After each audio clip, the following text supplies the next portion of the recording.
사도행전 7장 22절로부터 38절까지. 사도행전 7장은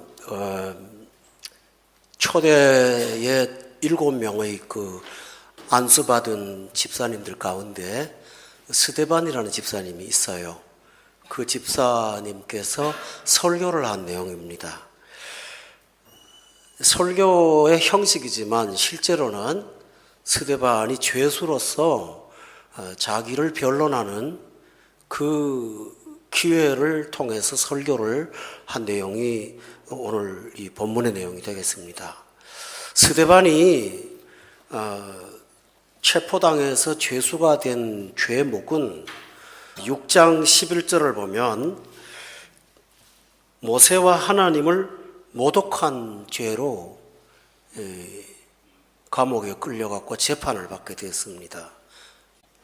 그리고 14절에 보면 또 하나의 죄가 추가가 됐는데 모세가 전해준 규례를 고치겠다고 한 죄목으로 체포를 당하고 재판을 받게 되었습니다. 이 죄목을 얼마나 심각하게 생각했냐면 몇 년 형을 언도받는 것 아니고 이 재판이 끝난 이후에 즉결 그 자리에서 돌로 맞아 처형을 당한 그런 죄목이었습니다. 여기서 우리가 살펴볼 사실은 스데반을 고발하는 사람들이 모세에 대한 그 모독죄를 굉장히 강조하고 있다 하는 것을 알 수가 있습니다. 6장 11절의 순서를 보면 하나님과 모세를 모독한 게 아니고 모세와 하나님을 모독했다고 되어 있습니다. 다시 말하면 하나님보다 어떤 면에서 모세를 더 우상화하고 있는 사람들입니다. 스데반이 설교를 하면서 이 7장의 많은 내용의 한 80%를 그 모세라는 사람에게 집중을 하는 까닭이 여기에 있습니다. 근데 모세는 어떤 숭배할 대상이 아니고 우리처럼 똑같이 죄인이었다가 예수님 영접하고 구원받은 사람이라는 사실. 그래서 여러분도 모세처럼 예수님 영접해야 된다는 것. 이것이 스데반 설교의 핵심이 되겠습니다. 저는 본문을 통해서 구원이 없었던 때의 모세를 먼저 말씀을 드리겠습니다. 그것이 우리의 모습이기도 합니다. 첫째로는 능력의 한계를 갖고 있었습니다. 본문 22절을 보시면 모세가 애굽 사람의 모든 지혜를 배웠어 말과 하는 일이 능하더라라고 되어 있습니다. 고대의 애굽은 학문이 많이 발달한 나라로 알려져 있습니다. 천체를 연구하는 천문학과 수학이 발달되어 있는 매우 첨단 국가입니다. 여기서 모세는 그런 각종 학문을 다 통달해서 다 배웠습니다. 빠짐없이 다 배우고 말과 행사에 능력 있는 사람이 됐습니다. 요즘 말로 하면 이 세상을 살아가기 위해서 좋은 학교 나오고 기술을 습득하고 경력을 쌓고 하는 이 스펙이 상당히 좋은 사람입니다. 모세는 공부만 잘했을 뿐더러 그는 또 한편 왕자의 신분을 갖고 있었습니다. 그런데 26절과 27절을 보시면 그 능력으로 26절에 보니까 사람을 구원하고 화해를 시키는 좋은 일을 하려고 했는데 그 일이 제대로 되어지지 않았습니다. 우리는 이 한 가지 사실을 통해서 인간의 보편적인 문제를 하나 발견합니다. 사람은 제 아무리 능력이 많은 사람도 피조물의 한계를 안고 있습니다. 그러므로 우리는 우리의 더 큰 도움이 필요한 존재입니다. 멀리 외국을 갈 때 우리 걸어서 못 갑니다. 수영을 아무리 잘해도 태평양을 건널 수 없고 대서양을 건널 수 없습니다. 우리는 뭔가 다른 탈 것들을 의지하지 않으면 갈 수가 없습니다.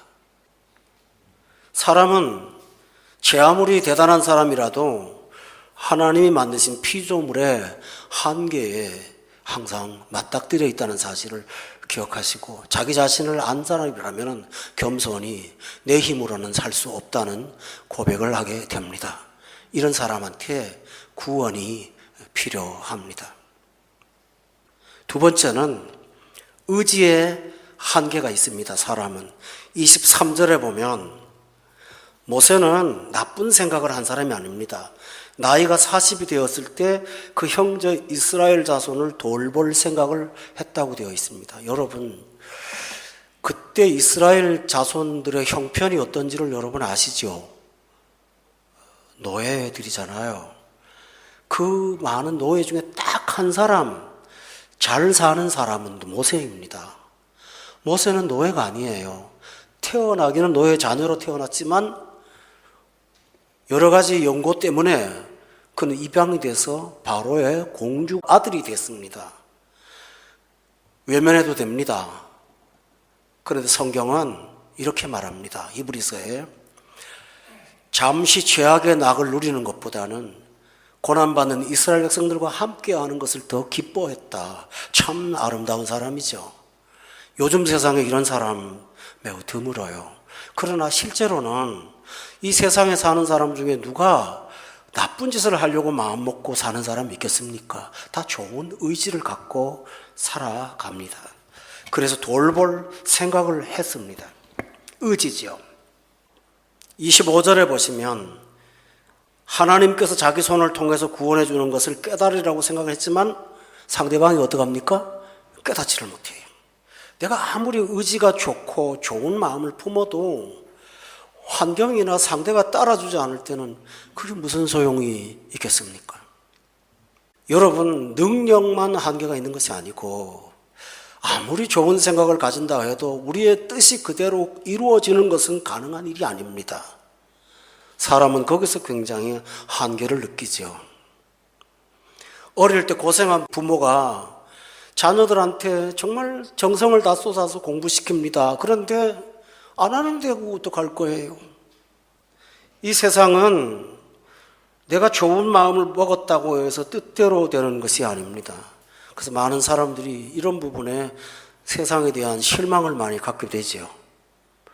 여러분, 여기서 한 가지 인정할 사실이 있습니다. 내가 좋은 마음 품었다고 내 힘으로 되는 거 아니라는 겁니다. 하나님이 하지 않으시면 가능한 일이 절대 아닙니다. 좋은 마음 먹은 대로만 되었다면 이 세상에 이렇게 문제가 있겠습니까? 안 되니까 그런 것 아니겠습니까? 그러므로 사람은 자기 좋은 뜻보다도 뭔가 다른 게 하나 있어야 됩니다. 모세는 바로 그런 한계에 부딪혔던 사람입니다. 세 번째로는 이 종교의 한계입니다. 여러분, 모세가 불신자였을까요? 아닙니다. 어린 시절 이야기 아시죠? 강물에 내버려졌는데 바로의 공주가 데려다 길렀어요. 그런데 가난한 아이에게 젖을 먹여야 되는데 그 젖 먹일 엄마를 찾았는데 그 기회를 틈타서 그 모세의 누나가 아주 철든 사람이에요. 자기 엄마를 소개했어요. 그럼 그 엄마가 젖을 먹이면서 어릴 때부터 너는 애굽 사람 아니야. 너는 이스라엘 사람이야. 너는 하나님 믿는 사람이야. 가르쳤습니다. 신앙이 들어간 거예요. 그러니까 25절에 하나님께서 나를 쓰신다, 그래서 날 통해서 구원해 준다는 것을 생각할 만큼 그는 자기의 의지를 하나님과 관련시키는 사람이었습니다. 자, 여기 여러분이 잘 기억하실 사실이 있습니다. 모세는 하나님과 무관하지 않았습니다마는 그러나 그는 하나님을 모르는 사람입니다. 하나님에 대한 것을 관념으로는 알아도 하나님을 인격적으로 만나본 적이 없는 사람이었습니다. 그 사례가 뭐냐 하면 내가 좋은 마음 먹으면 그건 하나님 뜻하고 똑같아. 동일시 해버리는 것입니다. 25절을 다시 보면 자기가 하나님께서 나를 통해서 구원해 주시는 것을 저 사람이 깨달아야 돼. 거듭나지 못하고 신앙의 종교에 머물면 하나님이 나를 정당화하는 하나의 수단에 불과하게 됩니다. 그리고 내 생각하고 틀리면 멀어집니다. 하나님, 내가 원하는 대로 되지 않으면 하나님이 달리 보입니다. 모세가 바로 이런 종교인이었습니다. 하나님 중심의 사람은 하나님이 우선이고 자신이 차선입니다. 그러나 모세는 내가 좋은 생각을 품었으니까 하나님이 나를 동의해 줘야 돼. 그는 자아가 주인이었지 하나님이 주인이 아니었습니다. 여러분, 이런 사람한테는 하나님이 그에게 도움이 되는 분이 아닙니다. 도움 자체를 거절합니다. 그러므로 지금까지 말씀을 드린 것은 바로 모세의 구원이 필요한 한계를 제가 말씀드립니다. 여러분과 아마 같은 모양들이 많이 있을 것입니다. 보통 많은 분들이 왜 자꾸 예수 믿으라 그래? 자꾸 교회 가라 그래? 왜 자꾸 예수 믿고 성경 보라 그래? 답답해 죽겠어. 그렇게 생각하는 분들이 있습니다. 그러나 지금 이 이야기는 어떤 배우자의 강요가 아니라 바로 여러분 자신의 한계라는 사실을 여러분이 봐야 됩니다. 진짜 큰 한계가 하나 있습니다. 그것은 의의 한계가 있습니다. 본문 23절에 다시 보시면 나이가 40이 돼서 그 형제 이스라엘 자손을 돌볼 생각, 40은 철들었죠. 좋은 생각을 했습니다. 돌볼 생각이 실현됐습니다. 24절에 보면 어떻게 돌봤습니까? 원통당하는 사람을 보고 성경 말씀을 잘 보세요. 그냥 죽이지 않았어요. 쳐 죽였습니다. 쳐라는 말이 뭔지 압니까? 잔인하게 살해했다는 뜻입니다. 쳐 죽였다고요. 선을 마음에 품었는데 그 이루는 도구는 악이었습니다. 여기서 인간의 한계를 발견합니다. 사람은 좋은 뜻을 품든 나쁜 뜻을 품든 인간의 본성을 지배하는 것은 선이 아니라 악입니다. 어떤 엄마들이 교회 와서 회개하고 그래요. 그래서 왜 그러냐 했더니 아이를 너무 때렸다는 거예요. 뭐 훈계할 수 있지 않습니까 했더니 때리다가 내가 혈기로 더 때렸다는 거죠. 좋은 뜻으로 자녀를 교육하려고 매를 댔는데 그게 자기 감정에 이끌려서 이제는 아이를 폭력의 대상이 될 때까지 사람은 누구나 그럽니다. 인간이 죄인이기 때문입니다. 그리고 능력의 무능함 때문에 무너지는 것은 실패가 아닙니다. 모세가 무능해서 무너졌습니까? 아닙니다. 생각이 나빠서 무너졌습니까? 아닙니다. 그가 모든 것을 다 잃어버린 것은 쳐 죽인 결과 그 죄가 그 사람을 무너뜨린 겁니다. 그래서 도망갔습니다. 왕자의 자리에 내려놨습니다. 좋은 일 다 버렸습니다. 다 떠나왔습니다. 성경은 이렇게 말합니다. 너희에게 오는 좋은 것을 너희 죄가 막았느니라. 그런데 이 말을 하는 저와 여러분 모두가 다 이 죄성으로부터 자유할 수 있는 사람은 아무도 없습니다. 그러므로 이 문제만큼은 무능한 거는 어떻게 할지 몰라도 의지의 문제는 어떻게 할지 몰라도 이 죄성의 문제만큼은 누구도 해결을 못합니다. 누구도 해결이 안 됩니다. 바로 이 문제를 해결하시는 분이 딱 한 분 계십니다. 그분은 사람의 몸을 입고 오신 우리의 구원자이신 예수님이십니다.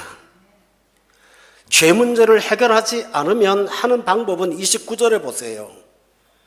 도망 다니는 겁니다. 이 말 때문에 도주하여 라고 되어 있어요. 나그네가 되었다. 여러분 기억하세요?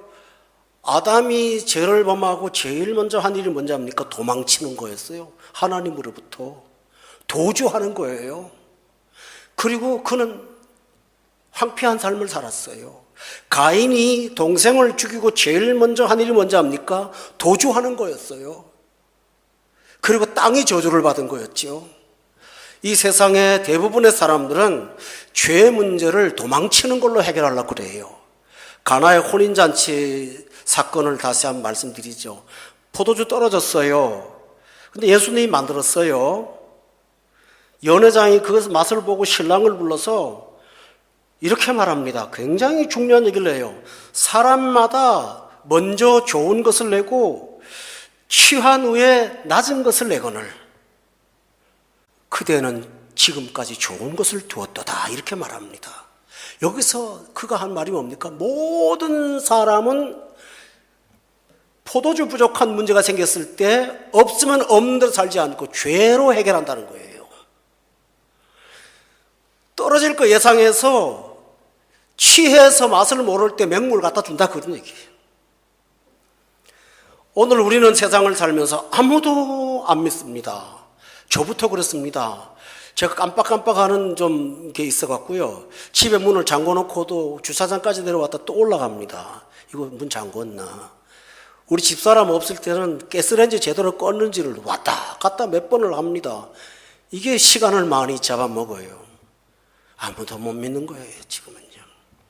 인터넷에 뭘 하나 해도 비밀번호를 아주 어렵게 대문자, 소문자, 부호, 기호 다 찍어가지고 온갖 거 다 해놓지 않습니까? 그게 오늘 이 세상의 특징입니다. 그런데 오늘 이 세상의 사람들은 어떻게 하든지 죄 문제를 가리려고 하지 해결하려고 하지 않습니다. 인간의 본성 깊은 곳에 있는 불안, 두려움, 근심, 공포는 경제적인 문제가 아니고 실제로는 바로 죄의 문제입니다. 내가 이렇게 살았는데 하나님이 나를 무슨 축복을 하겠어? 자기 자신이 자기 자신에 대해서 정죄하는 것입니다. 자유가 없습니다. 나는 어차피 힘들어.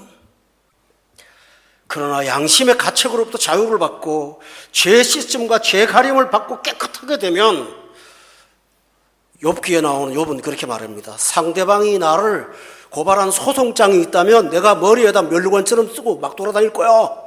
그렇게 말했습니다. 바로 이 모세는 능력의 한계, 의지의 한계, 종교의 한계, 재성의 한계라는 이 네 가지 한계에 총체적으로 부딪혀 있는 한 불쌍한 영혼이었습니다. 여러분 가운데 해당 사항 있나요? 없나요? 이런 사람한테 필요한 것은 구원입니다.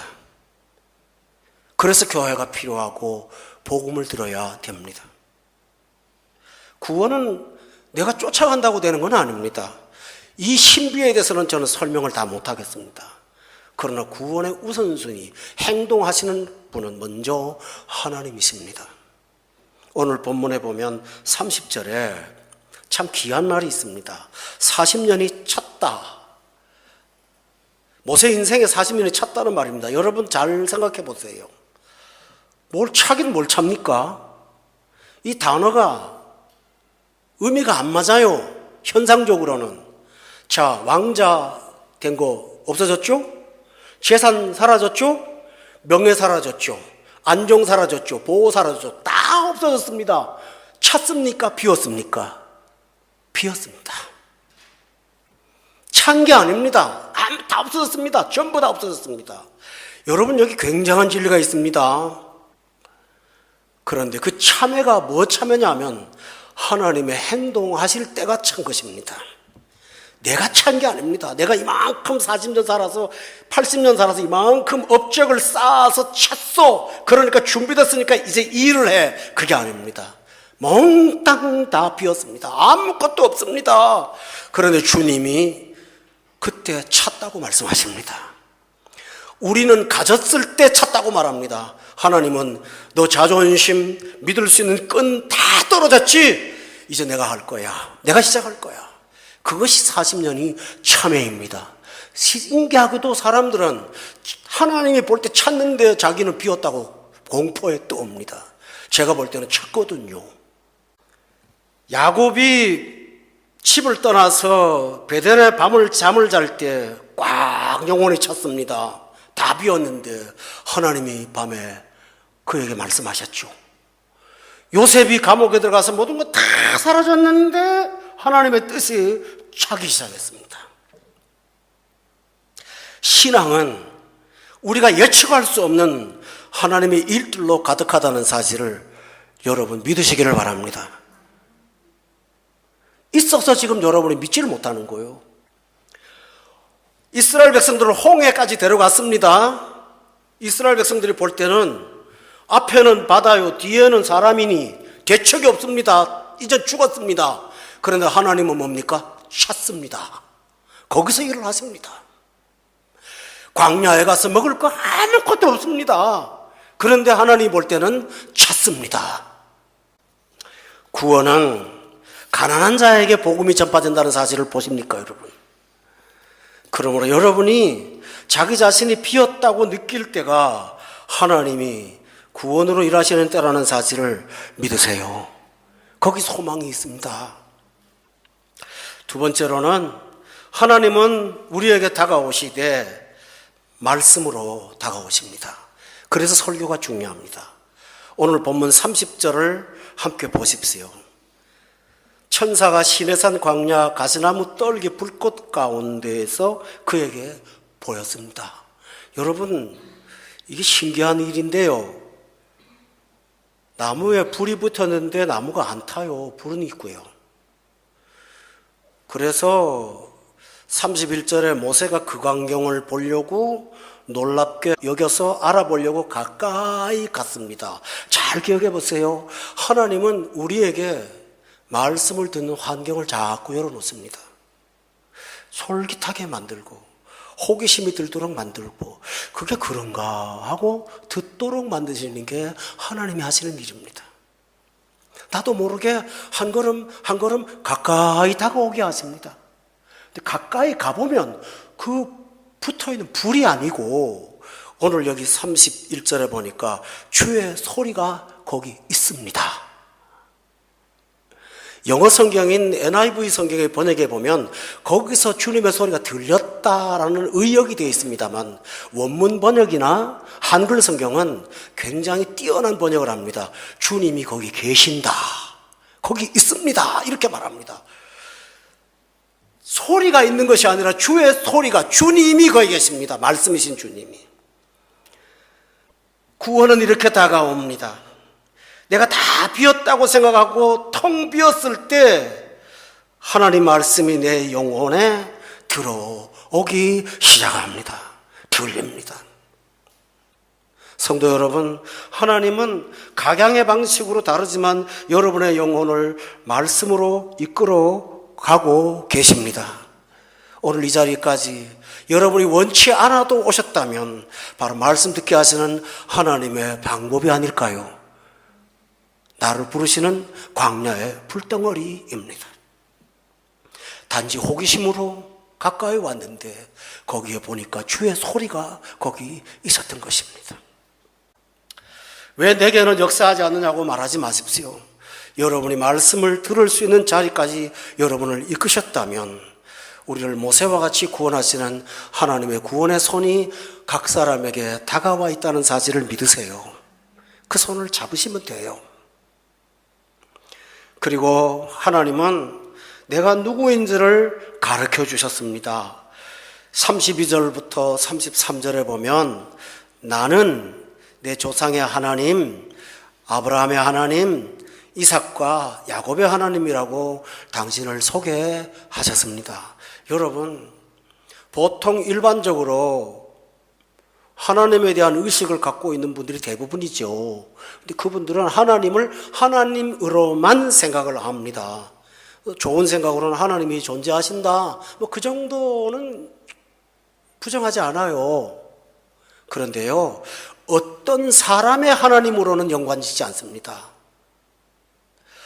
아브라함의 하나님이십니다. 천지를 창조하신 하나님인데 아브라함의 하나님입니다. 그리고 이삭의 하나님입니다. 그리고 야곱의 하나님입니다. 그리고 내 하나님이십니다. 성경을 보면서 일반적으로 기독교라는 용어를 쓰면서 교회라는 용어를 쓰면서 성경이라는 책, 보통 이렇게 about이라는 단어를 씁니다. 그런데 어느 날 이 말씀이 나를 읽고 있습니다. 그리고 내게 뭔가 말씀하고 있습니다. 내게 다가옵니다. 그때 그 하나님은 창조주 하나님이 뿐만 아니라 아브라함의 하나님이요 나의 하나님입니다. 아멘. 그때 내 아버지가 됩니다.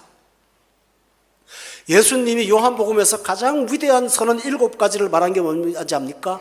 I am 뭐다? 7개를 말했습니다. 나는 빛이다. 나는 생수야. 나는 반석이야. 나는 생명이야. 나는 길이야. 나는 부활이야. 나는 생명의 떡이야. 이렇게 말씀하셨습니다. 여러분, 하나님이 여러분을 말씀으로 가까이 다가오게 하셔서 하나님과 나와 여러분과 각 사람을 1대1로 하나님이 만나십니다. 이것이 바로 만남입니다.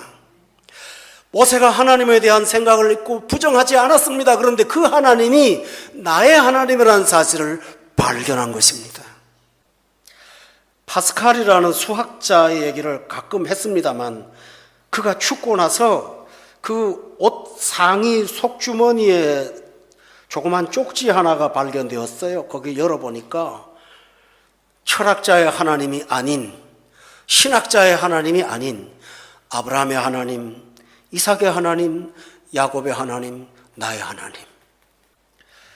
그리고 나서 하나님은 모세에게 너의 발에 신을 벗으라고 명령하십니다. 여기 중요한 뜻이 있습니다. 왜 신을 벗으라고 하느냐고. 네가 선 땅이 거룩하기 때문이라고 말합니다.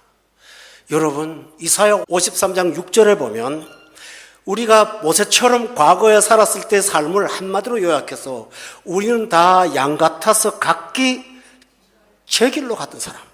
모세가 양 같았잖아요. 내가 동족을 돌보는 게 내가 할 일이야. 자기 길이에요. 좋은 길이죠. 제 길로 갔어요. 그런데 제 길로 가면 그릇 행한다고 돼 있잖아요. 신기하죠. 80년 동안 내 길을 걸어왔는데 공부 다 했는데 지위 다 얻었는데 되는 거 하나도 없었어요. 그런데 놀라운 사실은 내 발에 신을 벗고 나서 주님이 걸어가라고 하는 발을 갈아갔을 때는 하나도 실패하지 않았습니다. 모세는 그 사실을 깨달았습니다. 그리고 하나님은 모세에게 34절에 하나님이 어떤 분인지를 소개하면서 내가 구원하려고 내려온 것이라고 말씀하시면서 하나님은 구원의 하나님이심을 가르쳐 주셨습니다. 성도 여러분, 그때 모세가 한 일은 뭘까요? 하나도 부정하지 않았습니다. 그 말이 들을 때 하나도 부정하지 않고 그는 가서 들었습니다. 그리고 두려워했습니다. 옛날에는 하나님이 자기 생각을 동의할 거라고 떵떵거리던 그 사람이 하나님을 두려워하면서 그 앞에 부복했습니다. 그것이 모세의 믿음입니다. 그날 이후 모세는 히브리서에 보면 그리스도를 위하여서 살았다고 고백되어 있습니다. 그렇게 살았습니다. 여러분, 구원의 실제를 말씀드리겠습니다. 모세는 예수 믿고 거듭난 사람입니다. 그 사실에 대해서는 다른 시간에 제가 말씀을 또 드리겠지만 오늘 본문에서는 그 부분보다는 구원 이후의 회복에 대한 말씀이 등장합니다. 오늘 35절 나옵니다. 한번 다 같이 읽어볼까요? 35절입니다. 시작.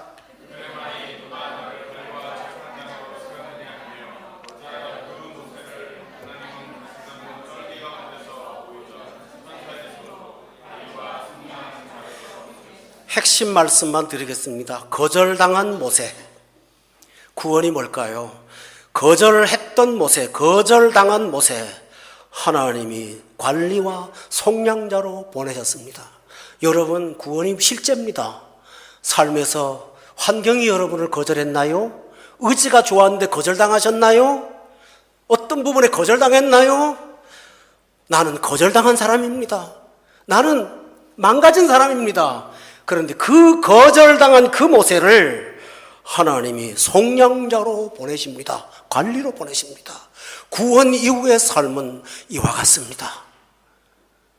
세상의 힘에 밀렸던 나를 하나님이 오히려 나를 쓰셔서 거절당한 그 모세를 하나님의 사람으로 쓰시고 있다는 사실을 믿으시기 바랍니다. 이것이 구원입니다. 그 37절에 보면 이 사람이 바로 모세라. 38절에 보면 끝에 바로 이 사람이라 라고 말씀하고 있습니다. 두 번째로 구원의 실제는 능력입니다. 여러분, 모세가 아까 초기에 말씀드렸다시피 애굽의 말과 학문을 다 배워서 행사가 능한 사람이었는데 아무것도 못하는 사람이었습니다. 그런데 본문 36절에 보십시오. 지난 시간에 말씀 들었죠. 이 사람이 백성을 이끌어가서 애굽에서도 먹이고 홍해에서도 구원하고 광야에서도 그 사람들을 살리는 지도자가 될 수 있었습니다. 여러분, 좋은 뜻 마음 품고 한 사람도 해결하지 못했던 그 사람이 하나님의 손에 잡혀 새 사람이 되고 나니까 텅 빈 광야에서도 40만 명을 먹였습니다. 전 우리 사랑하는 집사님들 이 사막 땅에서 수고하시는 거, 저 사막을 어느 정도 아는 사람이라서요. 참 특별한 은혜입니다. 기적입니다, 이게. 기적 아닙니까? 자연 만물 풍성한 데서도 못 사는 이곳에서 물 한 방울 안 나는 이 맨 땅에서 우리의 삶을 부어주시고 축복하시는 하나님의 은혜는 기적입니다. 근데 뭘까요, 그게요? 거절당했던 나, 실패했던 나 불러서 애굽에서 홍해에서 광야에서 환경이 어떻든 장소가 어떻든 상황이 어떻든 그게 뭐 중요해. 내가 너를 쓰겠다고 하는데 이곳에 구원의 신비가 있습니다. 할렐루야. 구원의 놀라운 신비가 여기 있습니다. 또 세 번째로 구원의 실제는 정말 인생이 목적대로 살았다는 것입니다. 여러분 23절에 아까 봤을 때 형제를 돌보려고 했던 것이 모세가 아닙니까? 그러나 돕고 욕먹고 배신당했습니다. 36절에 보면 그가 하는 일은 의미가 충만합니다. 애굽과 홍해와 광야에서 먹여 살렸다고 말하지 않고 하나님이 기사와 표적을 행했다고 되어 있습니다. 여러분, 이 표적이라는 말은 영어가 좋습니다. 사인, 정확한 말은 시그널, 신호라는 뜻입니다. 40년 동안 그가 열심히 살았던 그 아름다운 삶의 결실들은 그저 백성들을 잘 살게 하고 먹고 살게 하는 정도가 아니라 이것은 뭔가를 보여주는 사건이었다. 그게 뭡니까? 우리의 구원자이신 예수님 보여주는데 모세의 40년이 다 투자가 됐습니다. 이보다 더 귀한 가치가 어디 있나요? 이화여대 석좌교수였던 이어령 교수님, 예수 믿고 거듭나고 난 다음에 자기가 제일 먼저 한 말이 이런 말씀하시더라고요. 나 믿기 전에 쓴 책 다 걷어갖고 전부 다 없애버렸으면 좋겠다고. 내가 왜 이런 거를 썼냐고. 찰스 다윈 목사의 아들로 태어났습니다. 그러나 그가 기독교의 정면으로 대치하는 진화론을 만들어서 그 많은 학문으로 영혼을 망가뜨리지 않습니까? 여러분, 실패만이 실패가 아니라 성공이 잘못된 목적으로 쓴다면 그것은 엄청난 실패가 아닐까요? 그럼 모세는 40년 동안 기사와 표적을 행하여 모세를 보게 한 것이 아니라 예수님을 보게 했고 예수 믿고 구원받는 길을 열어놓고 살았습니다. 그래서 그의 삶을 한마디로 요약해서 히브리서에서는 그리스도를 위해서 살았다라고 고백하는 것입니다. 사랑하는 교우 여러분, 우리의 수고가 구원 이후의 수고는 결코 무로 돌아가지 않습니다. 우리의 수고와 노력은 하나님 나라를 키우고 하나님의 영광을 위해서 그 열매가 맺혀지게 될 줄로 믿습니다. 훗날 이 작은 일에 수고했지만 훗날 우리가 삶을 뒤돌아볼 때 걸어온 뒷날에 하나님의 일들이 얼마나 크게 나를 통해서 이루어졌는가를 바라보면 이보다 더 귀한 보람이 어디 있겠습니까? 오늘 본문은 모세가 바로 이런 삶을 살았다고 말씀하고 있습니다. 성도 여러분, 말씀을 맺겠습니다. 오늘 우리 인생의 40년이 찼습니다. 비었다고 생각합니까? 찼습니다. 하나님이 일하십니다. 그 찼던 그 자리에서 말씀 앞에 다가와서 말씀 듣고 길을 열어가십시오. 믿음은 들음에서 나고 들음은 그리스도의 말씀에서 납니다. 그래서 이 구원을 가지고 찾아오신 하나님을 손잡으시고 혼자 걸어가지 말고 각자의 길을 걷지 말고 신발을 벗고 나와 함께 걸어가자고 하시는 주님의 손을 잡고 인생을 새 출발하시는 여러분 되시기를 예수 이름으로 축원합니다. 기도하겠습니다.